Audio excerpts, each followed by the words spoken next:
Як виростити огірок у відкритому ґрунті, як змусити огірок давати врожай з кожної пазухи і кілька разів за сезон, як зберегти кущ для отримання врожаю до самої осені, та найголовніше – отримати врожай без нітратів, які часто перевищують норму вирощених у виробничих, так сказати, теплицях, тобто виростити огірок без хімії та мінеральних добрив. Вітаю всіх глядачів на каналі Смак життя з городу. Мене звати Станіслав. І в сьогоднішньому відео я постарався зібрати всі відеоматеріали, які я знімав з приводу вирощування огірків у сезоні 2024 року. Я спеціально вирішив зробити таке відео, в якому буде повністю показано від зернятка до зрілого огірка весь процес вирощування огірків. Я вже не перший рік вирощую огірки таким чином, яким хочу вам зараз показати. І урожаї у мене зазвичай дійсно до самої осені. Зазвичай майже всі люди, які вирощують огірки у відкритому ґрунті, стикаються з усякими катаклізмами. Гради, бурі, вітер та інші якісь фізичні дії на огірки. Та ж сама собака, там, наприклад, чи якась тварина може зашкодити огірку. І в цьому питанні, звісно, вирощування у теплиці набагато легше. Але ж не кожен може построїти собі теплицю. Але не дивлячись на всі ці проблеми, все одно до кінця сезону якісь кущі у будь-якому випадку залишаються. І в моєму випадку до вересня місяця, а минулого сезону навіть і до середини жовтня, моя сім'я була повністю за огірком. Ще хочу зазначити, що деякі люди, з якими я спілкуюся стосовно вирощування огірків, досі не визначилися з тактикою вирощування огірків. І я зрозумів, що ці люди, можливо, дивляться якісь відео спочатку одного блогера, потім починають отримувати інформацію з якогось другого істочника, ну, наприклад, якоїсь книги, або короткого якогось відеоролика, шортса. І у кожного, хто викладає ці ролики або пише статті про вирощування огірків, у кожного своя стратегія. І вона різна. Але люди ці намагаються потім застосувати у себе це все на ділянці. А це виходить ціла каша. То я вважаю, що ще на початку сезону, а точніше навіть ще з осені, з підготовки ґрунта для майбутніх посівів, потрібно визначитися, як ми будемо вирощувати. І вже тоді дотримуватися однієї, як я б сказав би, так би мовити, стратегії вирощування. Тому ролик, можливо, вийде дуже довгий. Але ви повністю зможете побачити весь процес вирощування на моїй ділянці. І, можливо, таким способом ще тисячі, може навіть мільйони людей вирощують, але проте саме я хочу показати це все в одному ролику. Ну, а тим людям, хто вважає себе вже професіоналом, то, будь ласка, поділіться своєю думкою та своїми способами вирощування огірків. Ну, а ми зараз переносимося у 20 числа квітня, і я покажу, яким чином я вирощував розсаду.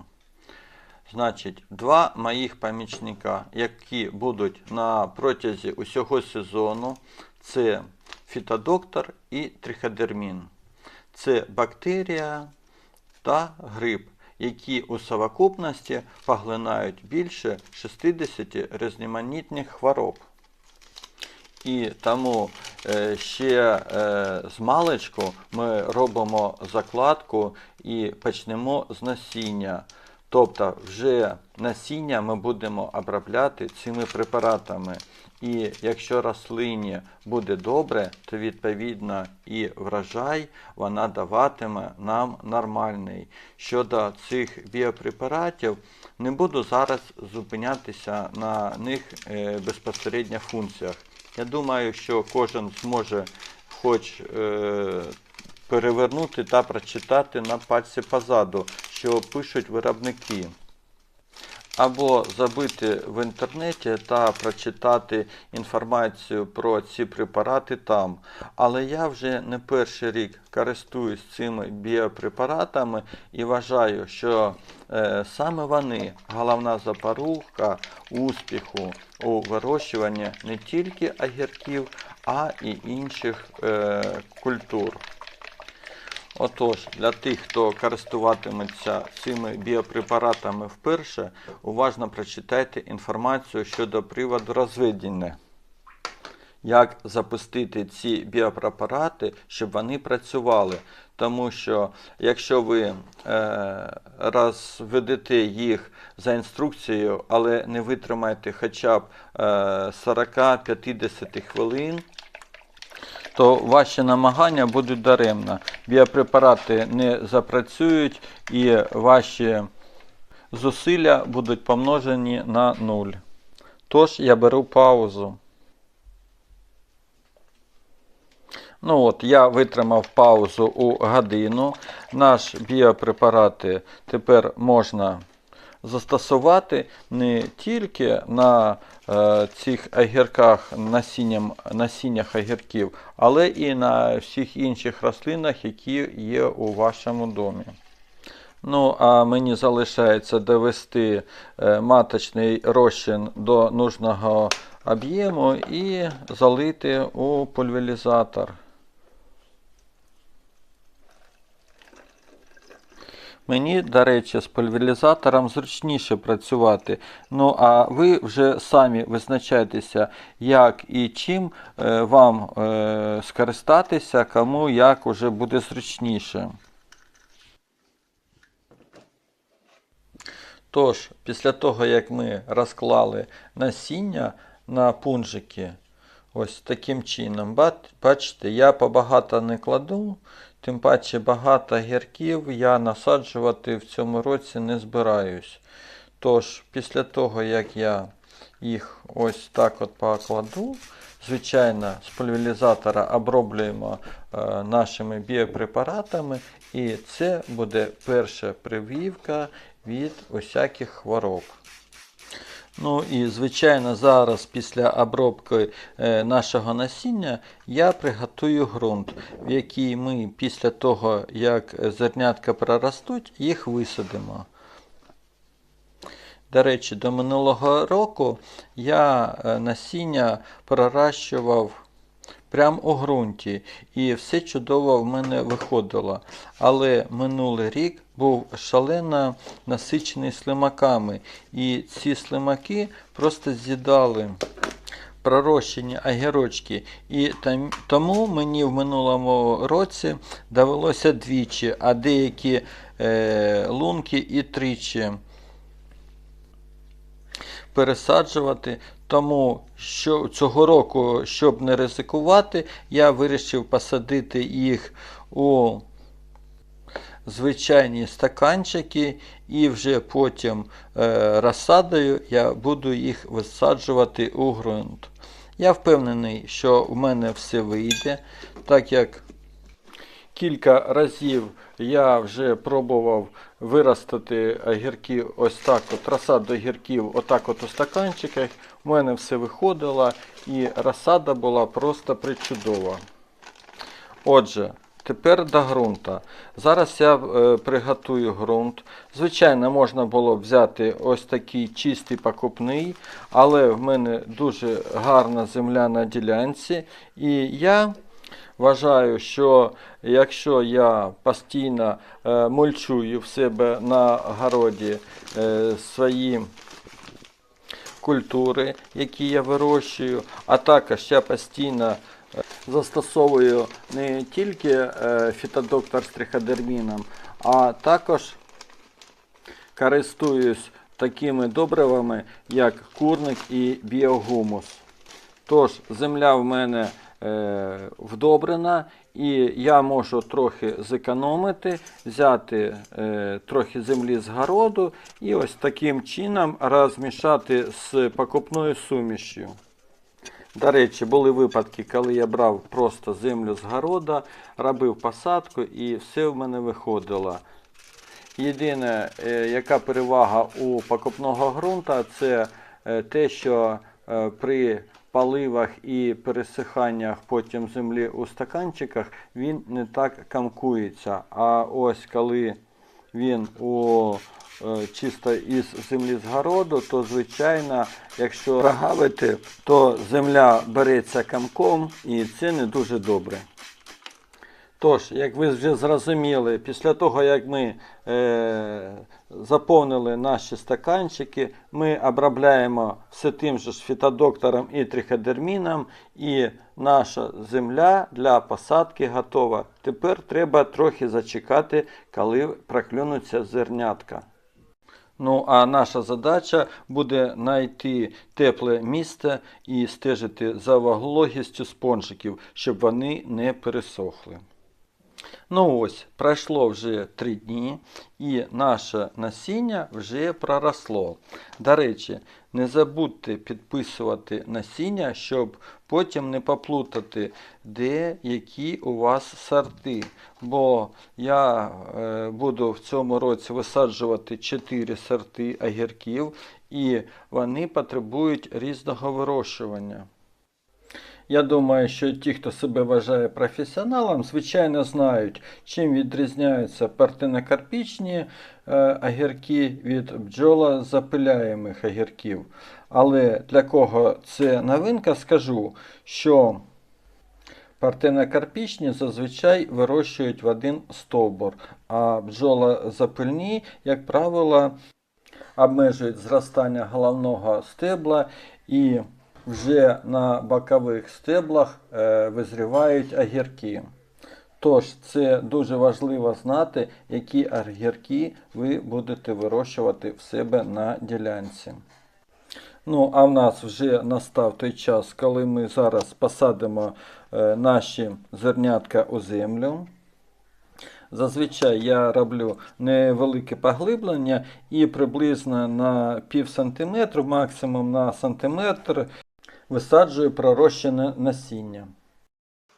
Ну ось, пройшло 8 днів, сьогодні 7 травня, і давайте подивимося, як же ж виглядають наші майбутні величезні кущі. Ну ось, дивіться, вже 2 семидольних листика, і он де ледве відніється справжній листик. Бачите, хтось розвивається краще, хтось гірше, але на цьому етапі я пропоную зробити обробку біостимулятором, яким я почав користуватися лише цього року. Тож, досвіду роботи з цим препаратом в мене ще немає, і це буде вперше. Тож подивимося, як спрацює цей біостимулятор, і будемо тоді або приміняти, або не приміняти його далі. Ну і зараз я вам, мабуть, прочитаю, чого ж я саме купив цей препарат. Бо на ньому написано, що біологічний препарат Аміностім підвищує підвищення урожайності та покращення смакових якостей, регенерація рослин після пошкодження градом або шкідниками, подовжує стрекостійкість рослин в умовах низьких температур та засухи. Тобто все те, що буває з огірками, коли вирощуєш у відкритому ґрунті, що може трапитися негарне, цей біостимулятор від цього, ну, скажімо, не захищає повністю, але я думаю, що він допоможе рослинам захиститися від ось цих незгод. На пляшці, до речі, тут є детальна інформація, на яких культурах, скільки і коли застосовувати цей препарат. І з приводу зберігання тут також є інформація, де і як цей препарат зберігати. Тож, кому дуже цікаво, забийте в інтернеті і почитайте більш детальніше, як використовувати цей препарат. Зверніть увагу, що стосовно інструкції розчиняти потрібно у воді, яка не хлорована. Тож, всі інші деталі, мабуть, ви знайдете вже на упаковці цього препарата. Тож, нам залишається тільки обробити і чекати, що ж буде з нашими рослинами далі. Ну от, сьогодні вже 16 травня і давайте подивимось, як змінилася наша розсада. Ми бачимо, що вже у рослин повиростало кілька справжніх листочків, у кого їх 4, у кого 5. У кожної рослини по-різному, але що мене особливо тішить, це те, що коренева система розвивається дуже гарно. Правда сказати, що у деяких рослин, бачите, вона така однобокувата, ну це залежно від світла. Якщо рослина стояла під лампою і світло світило лише з одної сторони, то звичайно і коренева, дивіться, яка чудова. Скажіть? До речі, мабуть, вже пора сказати про температуру і світло. Значить, температура при вирощуванні цієї розсади була десь 20-22 градуси Цельсія, та світовий день був десь приблизно 12-14 годин. Тож, якщо і ви спробуєте вирощувати розсаду, то дотримуючись таких параметрів, у вас вийде точно така. Дивіться, вона приземиста, вона не дуже тягнеться доверху, вона буде стійка і дуже гарна, як я вже зазначив, коренева система. І ось сьогодні прийшов час, коли я хочу використовувати всі 3 препарати, якими я вже користувався разом. Тобто я зроблю бакову суміш із триходерміна, фітодоктора і аміностіма. Давайте, щоб ще раз було зрозуміло. Триходермін – це біологічний фунгіцид, який захищає рослини від грибкових захворювань. Фітодоктор – це біологічний фунгіцид, який захищає рослини від бактеріальних захворювань. І аміностім – це біологічний стимулятор росту рослин. Ну ось, прийшов час висаджувати нашу розсаду вже у ґрунт. Основного критерію, до якого я дотримуюсь, це земля повинна прогрітися хоча б до 15 градусів. І тоді вже можна буде висаджувати. Раніше, якщо ви висаджуєте, то огірки, на жаль, не спішать рости і сидять у землі до тих пір, поки земля не прогріється. Ну, як ми вже зазначили, коренева у нас дуже в гарному стані, і я впевнений, що у нас все вийде. Отже, з осени цей клаптик був засаджений ось отакою гірчицею, як ви бачите. Ну, це я під помідори зараз зробив, але і ось тут було таке ж саме. І я по осені зрубав цю гірчицю, зверху ще додав мульчі, і зараз ми з вами зробимо висадку. Отже, лунки я роблю на відстані 50 см, тому що саме така відстань на крапельній стрічці між дірочками. І глибину ямок я роблю приблизно десь біля 20 см. І при посадці мої помічники будуть це бакаші і курдик.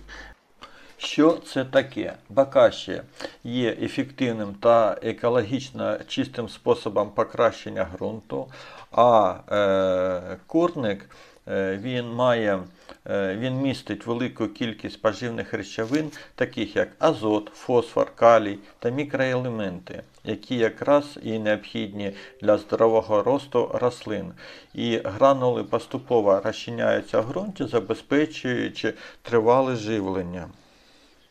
І при посадці не тільки огірків, а і других рослин я вживаю гранули безпосередньо в лунки, або якщо це якісь бороздки, то прямо в бороздки.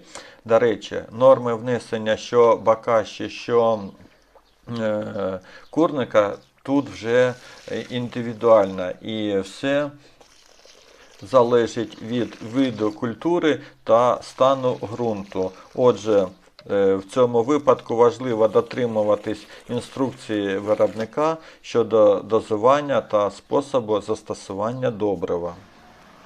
І ось коли наші лунки готові, то обережно виймаємо нашу розсаду. Я підгадував так, щоб вона була не мокра і не суха, тоді вона ось так от дуже легко виймається із стакана.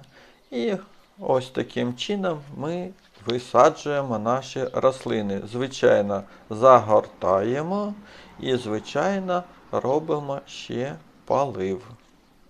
І хочу ще сказати, що стосовно курника, то курником я буду користуватися на протязі усього сезону, але ж вже не гранулами, а гранули буду розчиняти у воді і вже тою водою буду поливати, вдобрювати рослини. Ну, в нашому випадку огірки, але інші рослини також. І хочу одразу сказати, що друге добриво, яке я застосовую, я роблю сам. Це звичайний настій на траві. Звичайно, краще, якщо є у вас крапива, кульбаба, такого виду трави, беру їх, збираю у відро, заливаю водою, додаю байкал та можу трошки біогумуса і роблю настій десь 7-10 днів. Потім цим добривом також поливаю огірки. Ну і стрічка. Дивіться, вона йде з емітером, і різниця в ціні з емітером і без невелика, тож я не шкодую якісь там 10-15 гривень і купую вже більш таку, скажімо так, довгограючу стрічку, яку я використовую 2-3 сезони в залежності від її стану. Ну, а наші рослини я гарно окутав мульчою, як ви бачите. Вони так, наче ковдрою окутані, і їм там буде дуже-дуже гарно. Ну і, мабуть, пора сказати кілька слів про мульчування. До речі, я вже 5 років не перекапую свій город. Чому ж мульчування це гарно? Ну, по-перше, що це взагалі таке? Це покриття ґрунту навколо рослини різними матеріалами. В моєму випадку це другою травою. Основні переваги, які мульчування, це збереження вологи. Мульча зменшує випаровування води з ґрунту, що особливо важливо у посушливі періоди. Друге, це контроль бур'янів. Мульча перешкоджує проростанню бур'янів, що зменшує необхідність прополювання. Тобто я ще не тільки не перекопую, а і не палю. Далі, це захист ґрунту. Мульча захищає ґрунт від ерозії, перегріву та переохолодження. Далі, це покращення структури ґрунту. Органічна мульча, коли розкладається, збагачує ґрунт поживними речовинами та покращує його структуру. І ще таке основне – це захист рослин. Мульча запобігає потраплянню бруду на листя та плоди, що зменшує ризик захворювання. Ну і, звичайно, перші плоди, як ви бачите, які наросли на рослинах, я зриваю. Це я роблю для того, щоб рослини спочатку виросли, а вже потім працювали на урожай. Тобто на малих рослинах я мілкі такі огірки, як ви бачили, я обриваю. Отже, на початку відео я казав, що постійні мої два помічника це буде фітодоктор та триходермін. Так ось, до цих двох помічників протязі сезону ще додаються такі препарати, як біогумус, Байкал М, Актофіт, ну і Аміностім, про який ми вже з вами розмовляли. Отже, кожні 2 тижні я роблю бакові суміші і згідно з інструкцією до цих біопрепаратів я додаю у цю суміш ту кількість, яку зазначає виробник на упаковці. І кожні 2 тижні я обробляю всі свої рослини цією баковою сумішю. І ще один момент. Якщо пройшов дощ, то, звичайно, після дощу також треба зробити таку обробку. І щоб ці всі біопрепарати чіплялися до рослин і не стікали відразу, обов'язково додаю ліпосам. Отже, саме ця бакова суміш і допоможе вашим огіркам бути здоровими, сильними, ну і, звичайно, надзвичайно врожайними. Давайте ще раз пробіжимося по цим біопрепаратам. Фітодоктор – це біофунгіцид, який захищає огірки від грибкових та бактеріальних захворювань, таких як фітофтороз, піроноспоріоз та борошниста роса. Він створює захисний бар'єр на поверхні рослин, запобігаючи проникненню патогенів. Триходермін – це біопрепарат на основі корисних грибів, які покращують структуру ґрунту, пригнічують розвиток шкідливих грибів та стимулюють ріст кореневої системи. Триходермін також допомагає огіркам краще засвоїти поживні речовини з ґрунту. Біогумус – це органічне добриво, багато на гумінові кислоти, мікро та макроелементи, які необхідні для здорового росту та розвитку огірків. Біогумус покращує ще структуру ґрунту і підвищує його родючість та стимулює розвиток корисної мікрофлори. Байкал М – це мікробіологічне добриво, яке містить комплекс корисних мікроорганізмів. Байкал М покращує засвоєння поживних речовин, зміцнює імунітет рослини та підвищує їх стійкість до стресів. Актофіт або акторофіт, коли який я придбаю, це біологічний інсектоакарицид, який допоможе вам захистити ваші огірки від шкідників, таких як попелиця, кліщ та інші. Актофіт є безпечним для людей та корисних комах. Аміностім – це біостимулятор росту, який містить амінокислоти, вітаміни та мікроелементи. Аміностім стимулює ріст та розвиток огірків, підвищує їх стійкість до стресів та покращує якість плодів. До речі, аміностім я застосовую тільки на початку, коли рослина вже починає давати плоди, вже тоді на огірках аміностім я не використовую, не додаю у цю бакову суміш. Ще кілька слів до застосування бакової суміші. Як я вже сказав, що я кожні 10-14 днів, літо було не дощове, тому через 14 днів і на протязі всього сезону. Так ось, треба ретельно оприскувати рослини з усіх боків, особливо з нижньої сторони листків. Також треба дотримуватися інструкцій виробника препаратів. І використовуючи цю бакову суміш, ви отримаєте здорові та сильні рослини, високий урожай смачних та соковитих огірків, стійкість огірків до хвороб та шкідників, ну і, звичайно, покращення якості вашого ґрунту. Отже, що хочу сказати. Друзі, не бійтеся експериментувати та використовувати біопрепарати для вирощування огірків. Бакові суміші – це ваші надійні помічники у боротьбі за багатий урожай. я розказав вам лише про ті біопрепарати, які я застосовував, але цих біопрепаратів настільки багато, і ви можете для свого участку, для своїх огірків, помідорів, баклажанів, перців підібрати, можливо, трошки другі бакові суміші, але я впевнений, що вони вам також будуть допомагати у вирощуванні врожаю, як і мені. Ну і такі загальні поради. Вибирайте сорти огірків, які підходять для вашого клімату. Забезпечте огіркам достатньо сонячного світла та вологи. Але коли сонце, як у цьому 24-му році, світило занадто, то треба забезпечити ще і затіненням. Регулярно підживлюйте огірки органічними добривами. Як я вам вже казав, я застосовував курник неділю, через неділю мог застосувати ось той настой з трави. І так я чередував через неділю.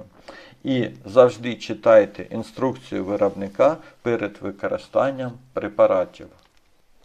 Ну, а зараз ви бачите, у якому стані огірки знаходяться на середину серпня місяця.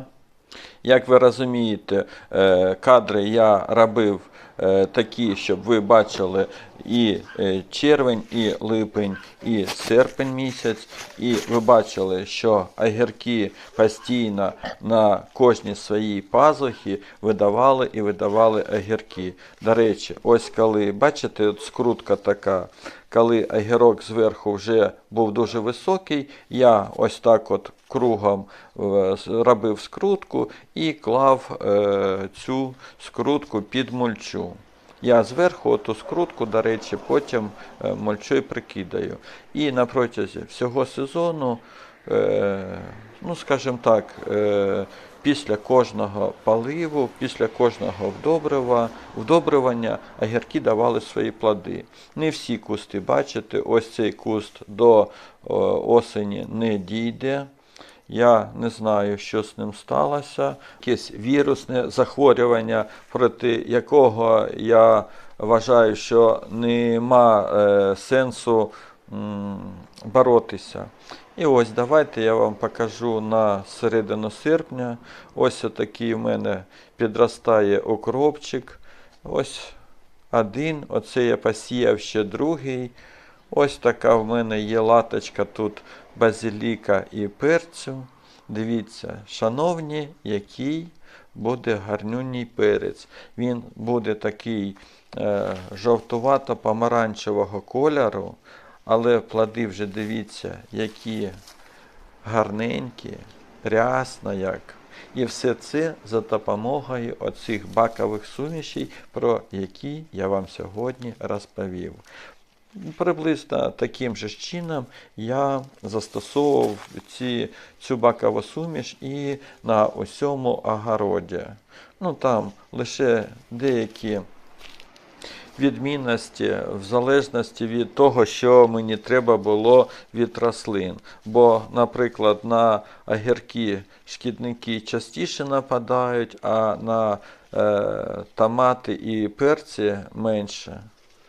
Ну і зараз я вам покажу врожай, який я ось зараз зібрав по своїх томатах. Зараз ще трошки декілька кадрів з перцем, базиліком. Бачите, який чудовий базилік, який обов'язково я додаю у салати. Дуже люблю. І ось дивіться, ось такі гарнюнькі помідорчики я зібрав. До речі, у другому місці у мене росте огірок китайське диво. Ось такі плоди він дає. А ось оце переросток, десь я прозівав, ну то вже на бджолоопиляючих огірках. Буває таке. Ну, а перше відео на каналі «Смак життя з городу» я буду закінчувати. Я знаю, що багато хто знав мене по голосу. Так, я веду канал «Орхідеї вдома» і саме фітодоктор і триходермін спочатку я застосував тут у себе на городі, а потім переніс на орхідеї, але це про інше. Отож, якщо вам сподобалось сьогоднішнє відео, будь ласка, ставте лайки, підписуйтесь на канал, діліться відео зі своїми друзями і, звичайно, пишіть у коментарях, чи застосовуєте ви біопрепарати на своїх ділянках. Чи вважаєте ви, що можна повністю відмовитися від мінеральних добрив та хімічних речовин при вирощуванні овочевих у себе на огороді? Я вважаю, що це можливо, і вже багато людей, з якими я спілкуюся, почали робити так, як я. До речі, сусідка почала у цьому 24-му році також використовувати вирощування огірків методом, як і в мене, і також вона купила той же самий сорт, і вона настільки задовільна, що онука її почала їсти огірки з її грядки, бо раніше вони були гіркі, і вона не хотіла їх їсти. До речі, по вкусовим якостям не тільки огірки, а й помідори настільки смачніше, коли вирощуються без хімії та мінеральних добрив. Отож, сезон розпочинається. Бажаю вам гарних урожаїв, смачних овочевих і плодових культур і будьте здорові! На все добре!